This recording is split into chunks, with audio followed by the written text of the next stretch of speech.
here and we occupy a little time. Just waiting if All right.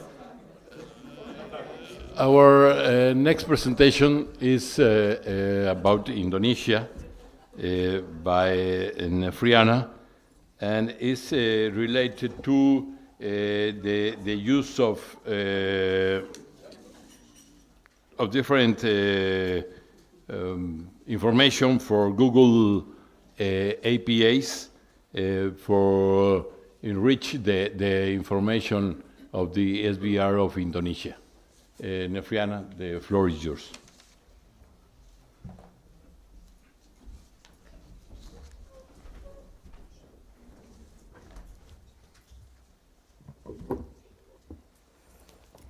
Good afternoon, everyone. Assalamualaikum warahmatullahi ta'ala wabarakatuh. My name is Nefriana. I'm from Indonesia. I'm in charge for the coordinator for the SBR Corporate Statistical Infrastructure in Indonesia, also in charge for the business process reengineering in the transformation program in Indonesia. Today, I will present two papers because my partner couldn't come to this meeting, so I hope you won't be bored. So this is the first presentation. It's about a research that we just done not so long ago. This is about the use of Google Maps geocoding API and Google Places API web service data for automation of updating and matching process in SBR. So the background of this research is that currently we only have 14 people in our secretariat, and it is including the administration people. So it is very limited resources in our secretariat when the work is very high, when we have 2.4 million units in our current database. Sometimes SMA, the subject matter areas, are placed to help us, but they also have high burden themselves. For example, in 2016, they have more than 120 surveys in Indonesia, and sometimes also we use the interns from Institute of Statistics, but they can only work for a very limited times before places in all around territories in Indonesia. So we need some innovation to do that work. This is the current SBR. We have integrated the data from 5 sources, and we have gone through 6 updating and data integration process. The first one is from the Economic Census 2006. It is the initial data of the SBR we built in 2013. We integrated that economic census data for the medium and large business with the subject matter area directories. And then we also use the local administrative data. It is the data that gathered by BPS province office. They collect from the province administrative sources. And also we use the profiling data. Mainly the profiling is done by the interns by using the internet browser. Also, we just finished integrating the Economic Census 2016 data to our database. And lastly, we integrate the subject matter area data, especially for agricultural data. So that's the 6th integration process in BPS SBR. Because we don't have unique ID for the business in Indonesia, to integrate the data between sources, we have to do the matching process. This is the matching process, the simplified version. First, for each incoming data, we will find the top 25 similar business in the SBR statistical units. After that, the operator will investigate whether one of the 25 top similar business are actually the same business with the incoming data. Usually, they will use internet browser, or they can call the contact person of the business whether actually they are the same business. If none of the 25 most similar business in the statistical unit SBR are not the same with the incoming data, the operator will add it as the new units. Otherwise, they will match the two business, the incoming data and the business that already in the SBR statistical unit table. When they match, they have three options. First,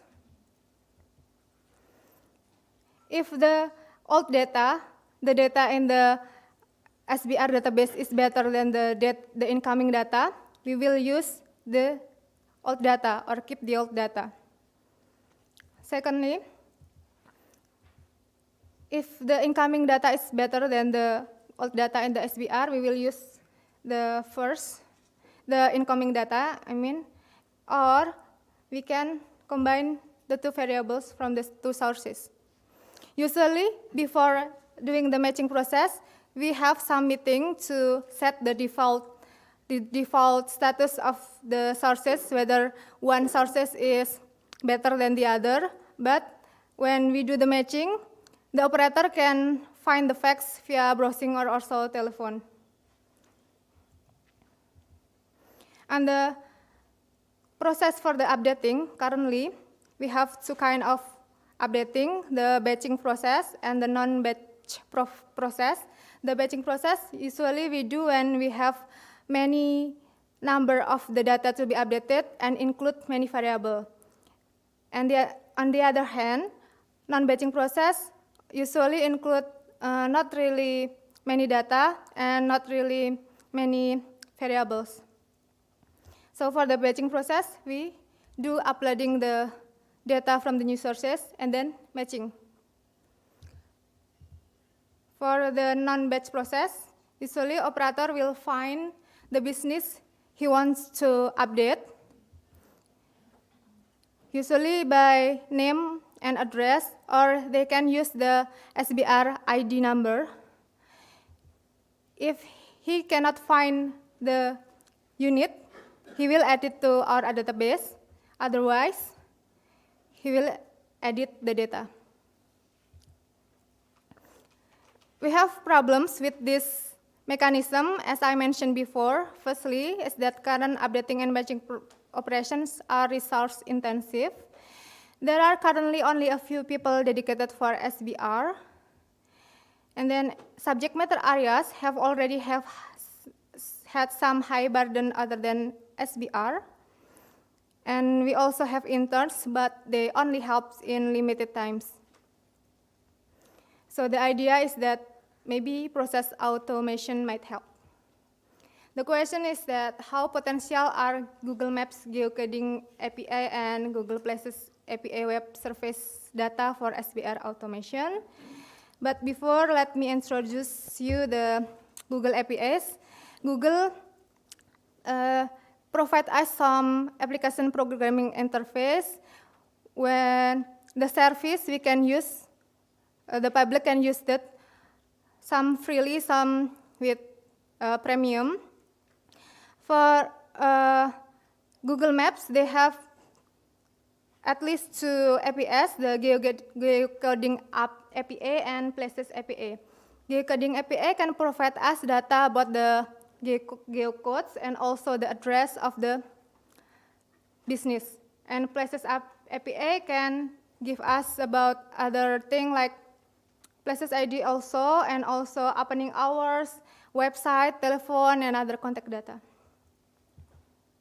This is the first experiment. The first experiment is the updating automation with Google API. The purpose is for knowing number of updates that we can get from the Google APA, and then knowing number of correct updates, and then finding a way to filter the correct updates, and lastly, knowing the variables that are potential for update in the SBR.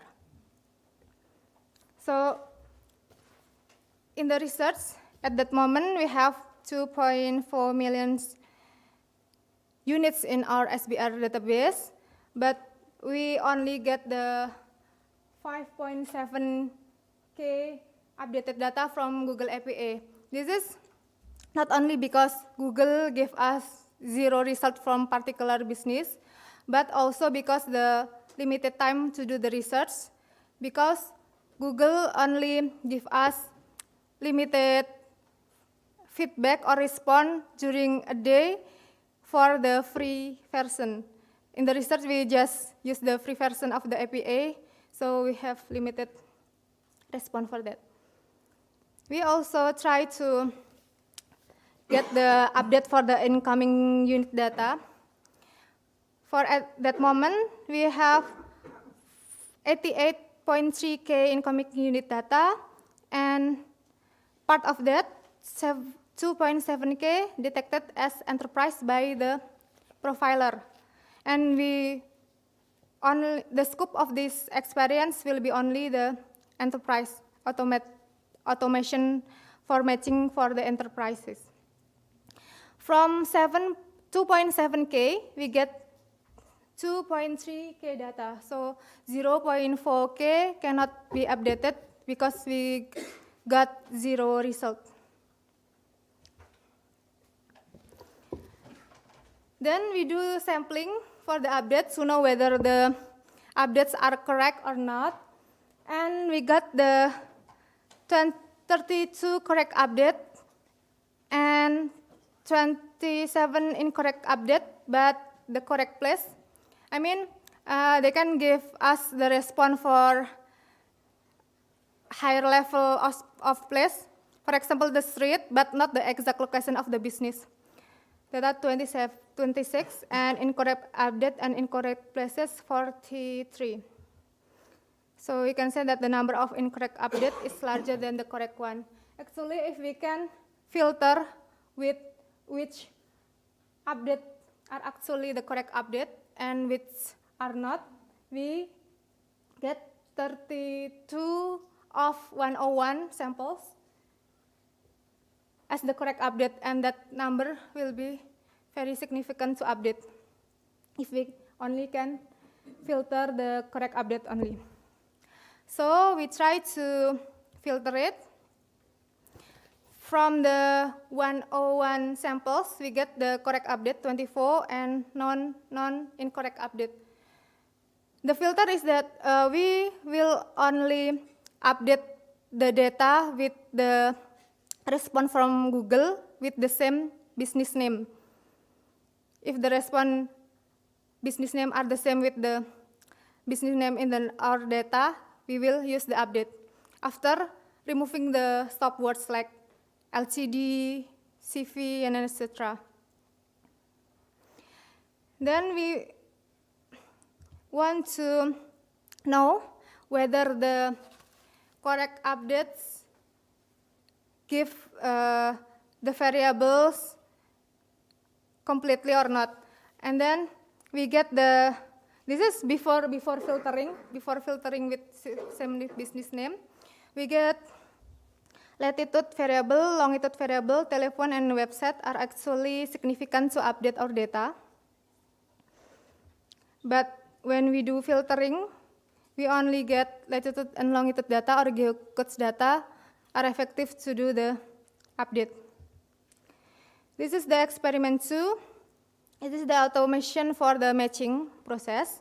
The purpose is to know what variable combination is the best for the automation, and then finding another way to improve the automation result, and lastly, knowing the effect of the place ID in the automation. So, after we have the update for the SBR statistical unit and also the incoming data, we want to automate the process of the matching between the two sources. We have prepared 12 queries to decide whether two businesses are actually the same business. For example, in the query A, we use place ID that we got from the Google APA to decide that two businesses are actually the same. So if the incoming business and our business and SBR have the same place ID, they will be regarded as the same business. For query B, we use place ID and also industrial category. A for agriculture, something like. And then C, we use place ID and also industrial category plus 2 digits of ISIC. We have 12 combinations until L.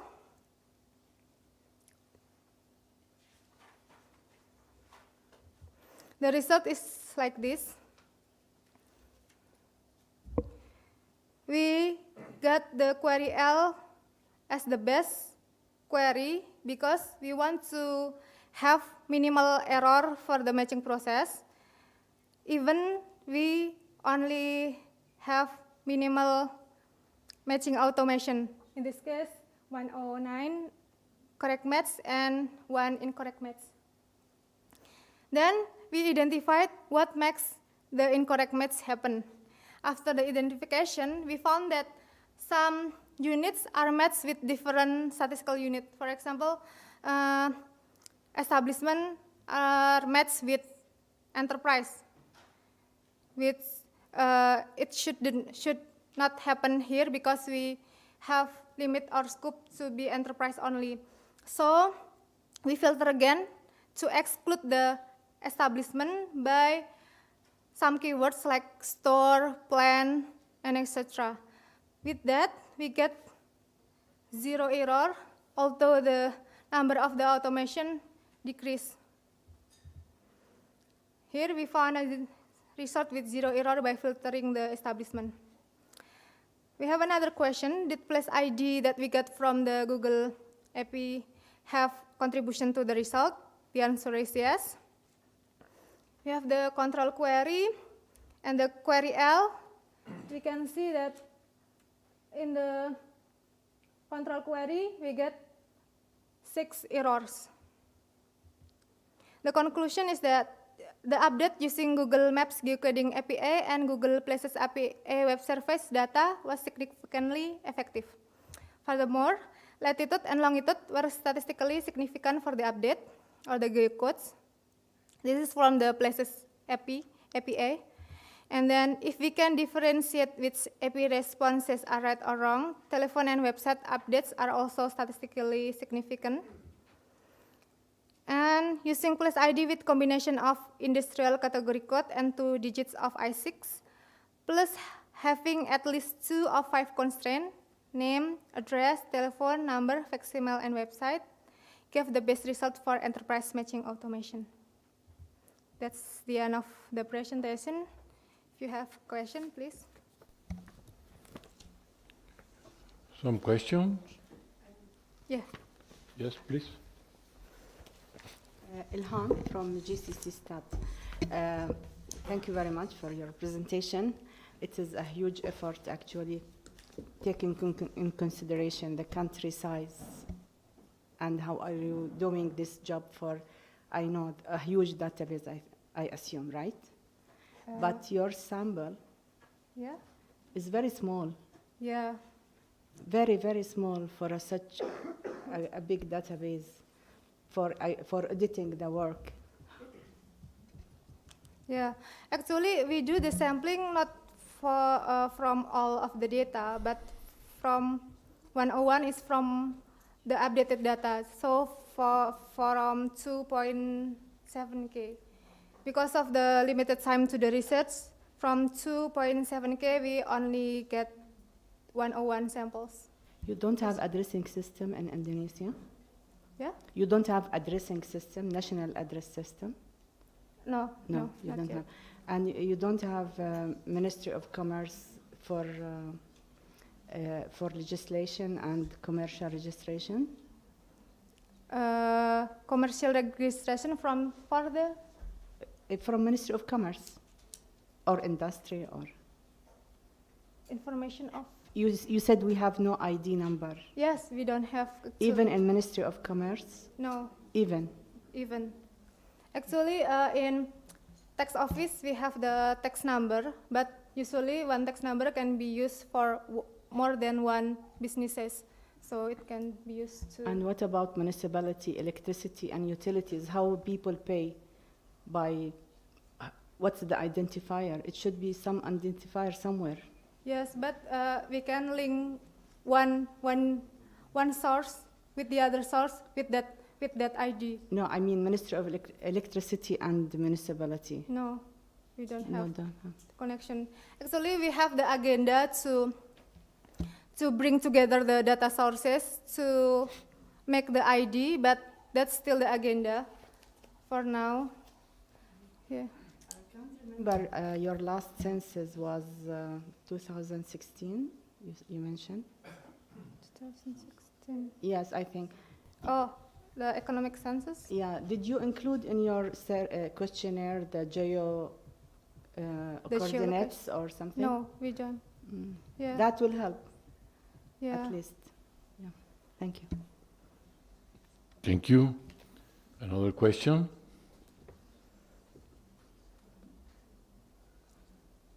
Yes, please. Yes, Denmark. I think you have a success, you say, but as also mentioned before, it was for 2,300 Yeah. units, as I say, and you have 2.4 million in your register. Yeah.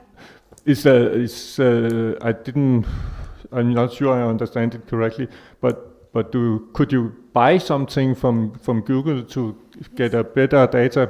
It was something about free data you mentioned, or so you could have better access to data from Google? Yes, we can get better result from them. A day we can have unlimited data by buying the premium version. Yes. And one more. I also agree with my colleague behind that I think also from view of Denmark, it's important to share information, and I don't think this information is confidential.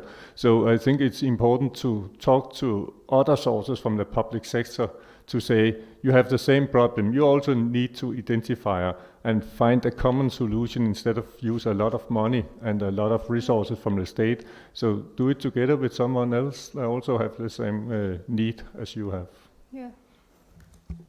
Thank you. We actually have some meetings with them, and we started to have this year in August, we have online single submission for the registration for the business, for any kind of administration. But the numbering will start, but not the old data.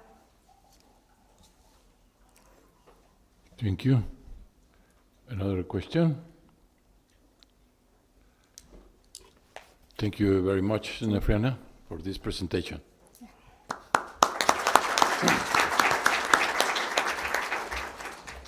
Now we are moving to the next presentation for this session number 2. This presentation is prepared by United Kingdom. Andrew Allen will tell us about the challenge they are facing during their process to replace their previous SBR with a new one.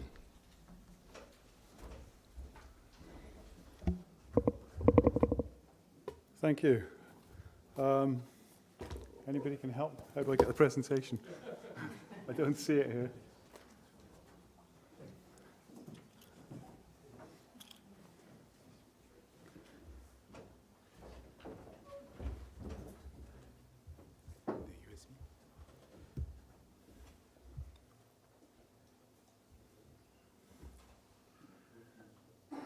Yes, that is. It's out of order, no. A little bit of order now.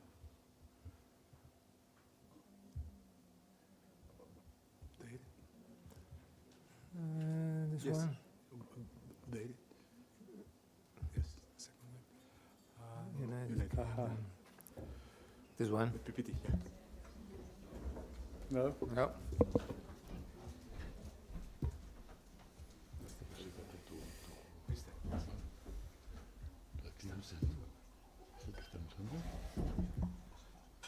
Come on.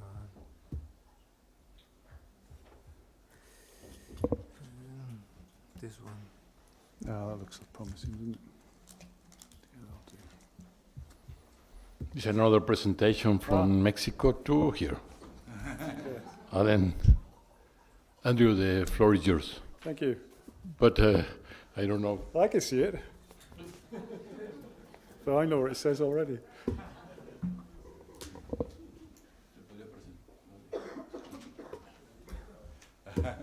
Sorry, Claude, you're going to do a lot of steps walking back and forth.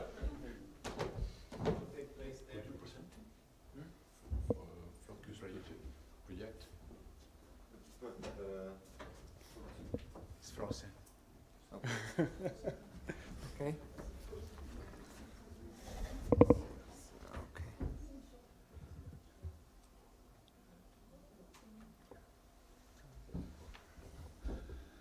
Control back.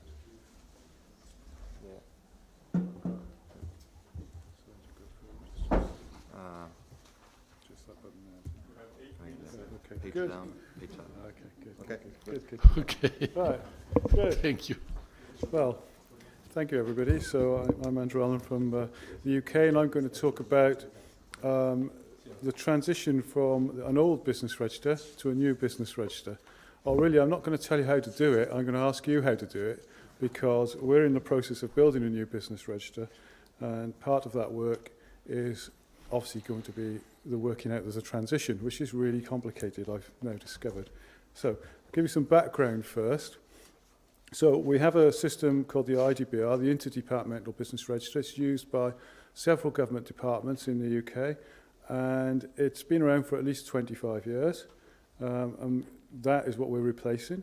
It's part of a much wider ONS technology transformation using a new technology based around Cloudera platform, which is a big data, open data sort of source product. I don't know a great deal about it, to be honest, because I'm a statistician rather than an IT guy, but I work with these guys every day, and they use all sorts of products. There's at least 30 different sub-products within it, which all have to talk to each other, so it's incredibly complicated. And it's also part of using a new sort of service-based approach. So instead of having one registered database like we have at the moment, we're going to be using common services on different platforms around the organisation, and the key one being this new data access platform. So as well as that, we've also got some organisational restructuring as well around the way we do registers, just to throw into the mix as well. So I'll say a little bit about that now. So the old register, the Interdepartmental Business Register, covered the whole process from bringing in the admin data to creating statistical units to producing frames and to doing some content management as well, like response management and things like that. The new system, almost by accident really, is effectively two systems. We're going to be splitting into two. We have the business index, as we're calling it, which isn't really an index in a statistical way, by the way, but that's another story. The business index is just a list of legal units, and we're going to do that as a separate product, which we've already started, and then we'll build the statistical business register on that, and that will create all of the family of statistical units that we're used to here. And this really only has come about really as a matter of an accident, because another department in the UK started to build a definitive list of businesses, or wanted to build one, and so we got involved and we ended up creating a business index along the way, which then when we got the money to replace the IDBR meant we'd already started. So you see it sort of worked like that. But as a consequence of that, we're now building the statistical business register, and it'll be dependent on the business index. We've got a new relationship to manage as well. So as a result of all this work, what we're going to get from it, though, is we're going to solve a problem we've had in the UK for 25 years plus, which is that the very small businesses weren't on a register. So we do have a register under coverage problem in the UK, which has been dealt with by making adjustments in national accounts, because while there are potentially 2 or 3 million businesses missing from our register, they're very, very small and they don't add up to very much. But we'll be putting those in with this new development. We're going to have a much better array of variables, because we're using this new data platform, data lake type approach, we can hold and store lots more variables. And this is particularly good for the financial users because we've got our financial surveys have struggled really. It's something I think came out of Barry's talk actually earlier this morning. Financial survey users don't particularly want things like turnover and employment. They're more interested in things like assets, liabilities, and various other financial concepts, which we should be able to get in the future, so that'll be great. And another big factor in this new product is that we've got quite a big analytical community. You want to use the register for analytical purposes rather than the traditional sampling purpose, and we're going to make the variables much more clearly defined and much more up to date, which will suit them as well, rather than just building variables which were there for auxiliary purposes, really. So you get those benefits. We'll have a nice new modern user interface, because our old system has got the old-fashioned blue screens that you would have had with sort of old-fashioned mainframes in the old days. And it's going to be much more efficient, is the idea as well, which will obviously save a load of money and pay for itself eventually, I'm sure. So that's what we're working on, and we've been working on for the last year or so, and it's probably going to take us at least another year, probably two, to do. So then that makes you start thinking about how we're going to move to this new system. So now I'm going to talk a bit about what essentially are the transition challenges for moving from one old computer system to one big new computer system. So the first challenge I've picked out to talk about are around the organisational change and the staffing issues. So I've already mentioned we've got this split now between the business index and the statistical business register. So the business index will be held, owned by our data architecture directorate in the ONS, whereas the SBR is going to be owned by the data collection department. So we've got to create a sort of user interface between the two and work together. We've also got to create a new organisational structure to deal with that. So some of the staff who are working on the SBR now, on the IDBR now, will have to move to a different department. We've got to work out who and sort all that sort of thing out. And then because this new system is going to be more efficient, in parallel with the IT development, the next thing we're working on at the moment is what sort of team size will we need to run the new system. The current system has there's about 60 people working on the IDBR at the moment. We know we'll probably need less, but we don't know quite how many. And we know that a lot of the job roles, because it's based on a system from the 1990s, a lot of the job roles are quite clerical, and we would expect to need less clerical processing. We'll have a lot more automation in terms of quality assurance, and instead of having to look through thousands of records on quality assurance, we'll be able to do a lot more analytical, so people can just have to look at things based on flags that have been raised through the analytical stuff. So that's going to change the nature of the jobs. We'll need less clerical jobs and more analytical jobs. And we also then have got to train people for these new jobs. We don't really know what they are yet, so we've got to work all of that out, which is quite a challenge. And then, of course, it was really interesting this morning. Fabio said he's been working on his register for 3 years and he's going to turn it off one day and put the new one on the next day. Well, we're not planning to do that. We're planning to have some sort of transition and some dual running, which I'll talk about shortly. But in doing that, of course, we will have to manage the staffing so that some of the staff are working on the old, some of the people have to move to new roles, but we can't create new. We're going to have them doing 2 roles at the same time for a period of time while we organise ourselves. Okay, so that was challenge number 1, which was the organisational stuff. So challenge number 2 is that we will have to have a period of dual running with this product. Our user community is quite strong, as I'm sure yours is as well, and they will need a lot of assurance. I mean, they're very wedded to the old system. They don't like change, and getting them to deal with this change means they're going to need a lot of assurance that the new system works properly. So they're going to put us under pressure to have an extended dual run. Of course, we want a short dual run because it's going to be a nightmare doing a dual run for some of the reasons I've just said, having to have 2 lots of staff and having to do all sorts of copy overs, which I'll talk about in a minute. So the other problem is with the dual run is we're using this agile approach. And I'm sure many of you know about Agile, which is the new way of doing things in the IT world, which is about incremental delivery. So the idea being that you don't go away, give a spec, come back a year later and find they've done something wrong and it's not what you want. Yeah. So the idea is that, you know, we make a little bit of a development, we see it, we use it, and then we do another bit and another bit. So you don't waste a lot of IT resource. It's a great idea, and it does. I can see that it works, but it also creates some challenges here, which is from probably from around January this year. One of our key short-term surveys is going to start using this product when it's still half built. Yeah, so that is quite risky, because if we find that we've got something wrong with it and we have to change it, it's a bit tricky. But that's what we've agreed to, wisely or otherwise. So that's another part of the challenge. And it will require us to build some temporary functionality, this dual running as well, which is again quite an issue. So let's talk a little bit about that. So in the short term, what we're going to do to enable the dual running is anything which is from the administrative sources will feed both systems. That's fine. You can have your administrative source feed both systems, no problem at all, because it's all computerized and automatic. But any updates to the IDBR which are done by humans, such as profiling, such as any corrections and improvements coming through from the surveys, all that, there's quite a lot of human interaction in our old system. That any of that can't be, we don't want to do that on two systems at the same time, because that's going to be, that doubles up the labour force. So the plan is to build some solutions so that we can copy over the clerical updates type activity onto the SBR every day. So try and keep the two things in sync.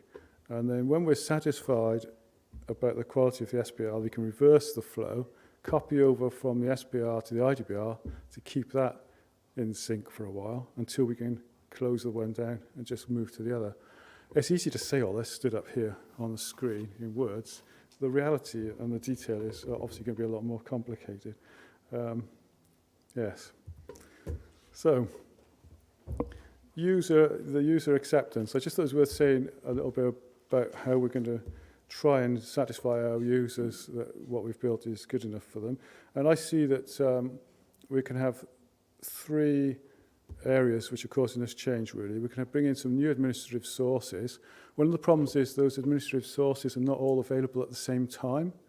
You know, if it would be great if they were all with us now, today, we could build them, bring them in, it would help with transition.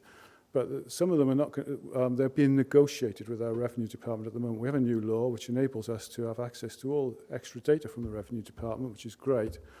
But there's a lot of detail and negotiations around the mechanics of getting the data. The two main new sources we need are corporation tax and self-assessment, which a self-assessment is a tax that the household sector, self-employed people pay, and it's the way we're going to fill the gap with the undercoverage. And there's a third source, which is that we currently get information from payroll, but that is changing. The way that is being done by the Revenue Department is changing, which will again improve it. It'll make it in what's called real time, so we'll be able to get a much more accurate measure of employment. But those three sources are coming in probably with a, possibly about 2 to 3 year difference between them, so that, in terms of when we'll get them, so that's a problem. Secondly, we've obviously the other change we will get is we'll get lots of new, we're going to have lots of new methods, which changes some of the methodology in the SBR to make it better. And then the third change, of course, is the technical stuff. How do we know that the technical things that we've done is correct? So we could find, that's pretty much a technical acceptance. So those three things together mean we're going to get a big impact on the users. And so we're planning to sort of produce a monthly report, a monthly data pack to try to explain to the user community why the two products are different and how they're moving differently to help them with their user acceptance. So we've got the next major challenge is around the migration of surveys. So we've got about 60 to 70 business surveys that use the IDBR, and all of them are going to have to move off that onto the Statistical Business Register. We've done a bit of this stuff before. We made some changes to the register about 3 years ago, which meant that all of them had to make a transition from one population on the register to another. It caused tremendous trouble. It took about a year or so for the surveys to manage it. And every time I see some of the survey managers now, they still say, it's you've caused us all that work. And that was just a small thing. I'm going to give them a big thing. So I've had like a dress rehearsal of that. So I know how this is going to work. And we've already started to come up with a bit of a timetable for how they do it, but they will need a lot of time to do that. Yes, and there was one way of around this, because I'm going to get multiple data sources and the populations grow over time, and I know they're going to want to drag their heels and take a while to move over. One of the things we've been thinking about is to actually create a replica of the old population on the new system. Hey, I'll explain this with a diagram. Everybody else has got hundreds of diagrams in their slides, have you noticed? And I haven't had any so far, because I'm not very good at that sort of thing. So here's my only diagram, right? Here you go. So all we can do is within the register population, if you think about it, you can cut it back into different segments and different frames. So what I'm hoping to be able to do is to give them to create a replica of the IDBR population within the SBR population, and that will enable the users to use the SBR once we've quality assured it, with the old population, and then spend time working how to get to the new population, especially if the new population doesn't come in one stage.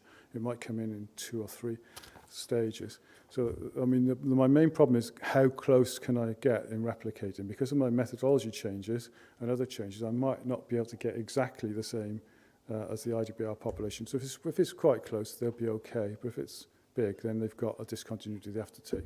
But there's no escaping this fact. If if we're improving and making something new, you've got to deal with the change. Another thing I wanted to cover was, as I said earlier, in the ONS, our register has always been a bit more than just a register, and this has been a bit of a big discussion internally with enterprise architecture colleagues. I suppose you all know about enterprise architecture people. They do a lot of work around boundaries of who does what in the organisation. And they've said to us that, some of the things we did on the old IDBR is not register work, so we don't need doing it anymore.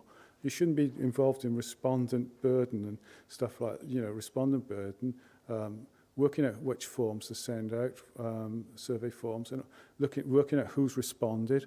All of that stuff that we were able to do, what's called case management in our language. All that stuff we used to do on our system. And we're not going to do that on the new SBR, so we're stopping that, which is good, because that's one thing I don't have to build in future. But we have to interface with a bunch of people who are building another system to do that, which adds complexity. There was, by the way, a debate around sampling as well, because we do sampling in this system, and the enterprise architecture community said sampling is not a register function, but we are actually carrying on doing that because nobody else seemed to want to do it even. So that's quite interesting. Anyway, but we have now got to manage. The main thing we're going to be left with trying to manage between 2 systems is around the survey overlap and survey holidays, because we've got a lot in the ONS. There's a lot of pressure not to burden business, so we give small businesses a holiday if they filled in one survey form for its period, which is like 1 year, or which is 1 year in months and 3 annuals. I can't remember the exact detail, but they get a holiday for 3 years. And so if we can have some surveys on the old system and some surveys on the new system, it's going to be quite difficult to manage all of this, because we give guarantees on that. And I was hoping we could, especially as one of the factors we're moving towards in ONS is to use more administrative data, so a lot less smaller businesses will be burdened anyway. I was rather hoping to persuade the relevant people that we could drop these guarantees because less businesses will be being burdened. But I don't think that is the case. I think people still want to issue these guarantees because obviously there will still be the odd small business getting forms. So we've still got to work on that, and we've got a few ways around that, like maintaining the old enterprise number on both systems. But I think it's going to be tricky. That's going to be tricky to sort out this survey management type guarantee. So to help us do all of this, we've set up a transition group, which is going to be chaired by the Director of National Accounts, because we want them to chair it and organise and things, because they're the people who've got to get the buy-in and get things done, and we know what we want to do, but we need them to accept and agree. So the Director of National Accounts, we've had one meeting of this group so far, and that group will organise the transition of the surveys, and they've done that. I mean, to be fair, the first meeting, because we have had experience doing this before, we pretty much came up with a timetable.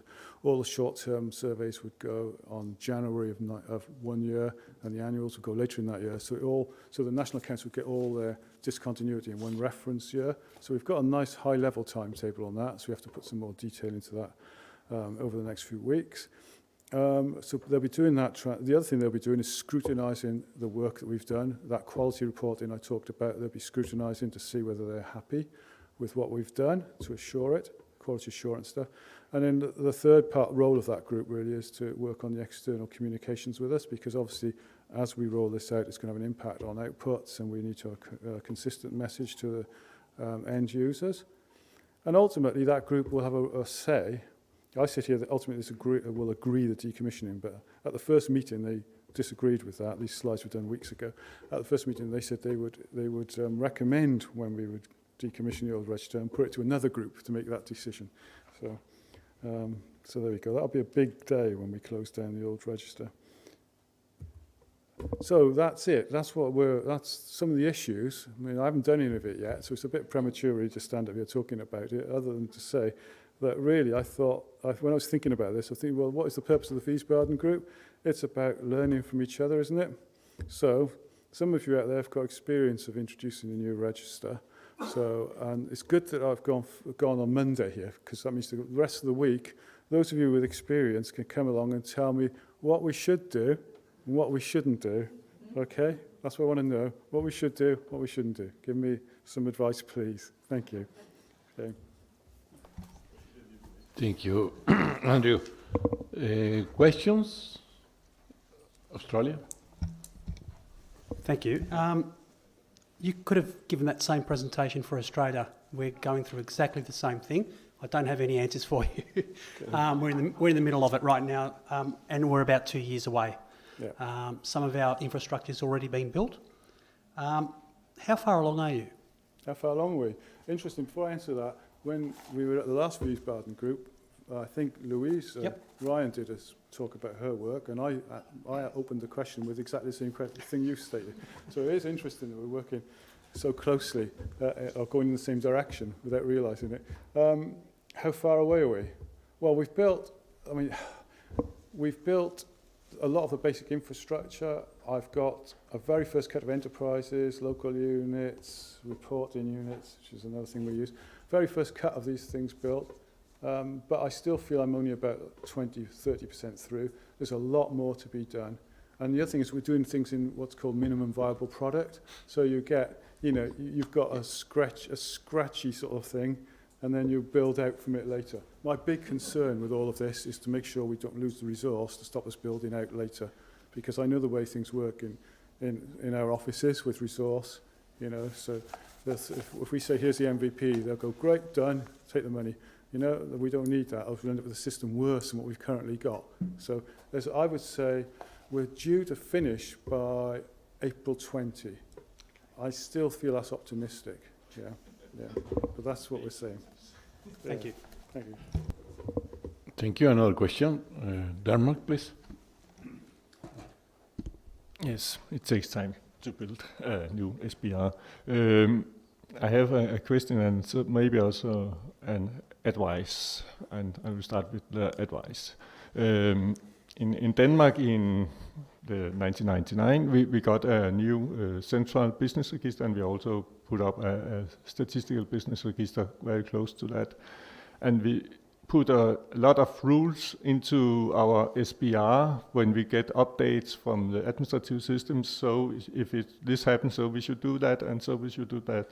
And we must also say that the administrative systems, even they are not a part of the statistical systems, they also will be clever by the time. So they change also their updates. So when we now update our business register, we take a lot of controls and takeovers and demographic events out of these daily updates from the administrative source and put it in as a quality project, so we can change this very easy, and so it is not the IT development that say we have time in 4 years and it will cost 6 many years. So now we can do it by ourselves or maybe with use of 100 hours or something. Yeah. But take the complexity out of the daily updates. It's advice I think I will give. And so when we make some updates, and we also talk about a lot of enterprises in Statistics Denmark. So we have some people from national accounts, some say, if you make changes in the table, the result of the statistics, you also need to wait for a revision. Next time we have a revision, so we need to wait to 2022 before we can make a big change. Yeah. Do you have that problem also when you have it? Yeah, that is why. That's very much. Thank you for your advice on making it simple. I agree. I'll talk to you a bit more about that afterwards. One of the reasons we've got the national accounts people in straight away, and we want them to be running the transition group, is because they're the customers, and they're the people who've got revisions windows, and they're already saying things like, well, the next blue book is big, so we don't want anything in that, and we know we have to work with them very closely because they'll be packaging all sorts of other stuff up to go through with any revisions. And I think the revisions we get from this are not very clear yet. I mean, we're going to add a lot of businesses, but they're very small. They've already got an adjustment. I slightly flippantly with them sometimes say, well, you've already got an adjustment in, so I'm going to give more businesses, so the two things will just cancel out and that'll be the end of it. But of course, we're going to do something real now, whereas they've got an estimate. So yeah, so there's bound to be an impact. But we've got to let them manage it. Yeah. Thank you. Please. It's a comment. Okay. Statistics offices are the main source of information in any country, supposed to be by law. And we are not the data producers. We can act with data producers as regulators. We tell them what we want. We educate them about the standards, about the classifications, about the definition, the concepts. We just let them do the work. Why we do the work they're supposed to do the work. They're supposed to clean their databases. They're supposed to follow the rules, the standards. And believe me, they will do it, but they don't know that it is existing. Most of them, they don't know because we don't have any communication with them. So the statistics officers should communicate with the data producers more and give them the rules and the standards to follow. By the time, it's not like that, but by the time and the communication and proper communication, proper authority, they will give you proper, clean, administrative data while you will take it and you just have a quick validation and you do your work. Our work is not collecting data. Our work is analyzing, giving stories, giving a meaning to the numbers and these things. This is my... Mm-hmm. Okay. A comment? Yeah, that was a comment, so you don't really need me to respond? No? Okay. I would like to... Germany, please. Okay.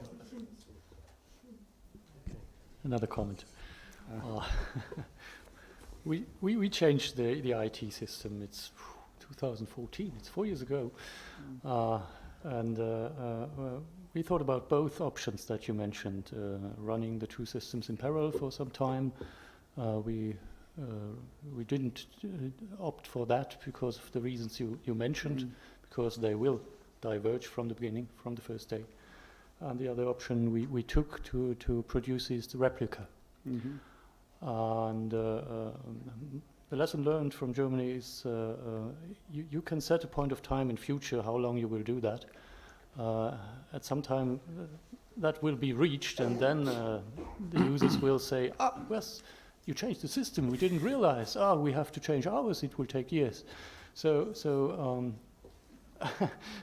I would say you have to take the blame sooner or later. Yes. So if you can go on with the replica beyond your retirement date, okay, that's an option. Otherwise, take the blame earlier, and then it's over. Good.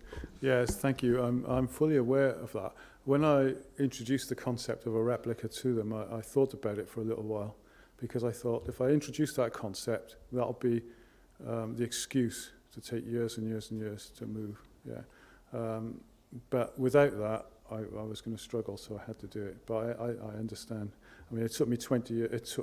It took us as an organisation 20 years to make a big-ish change before. It does, because they've used every excuse around the quality and can you be sure, do more research, and you end up, it does take a long time. So I understand that, yeah. Thank you.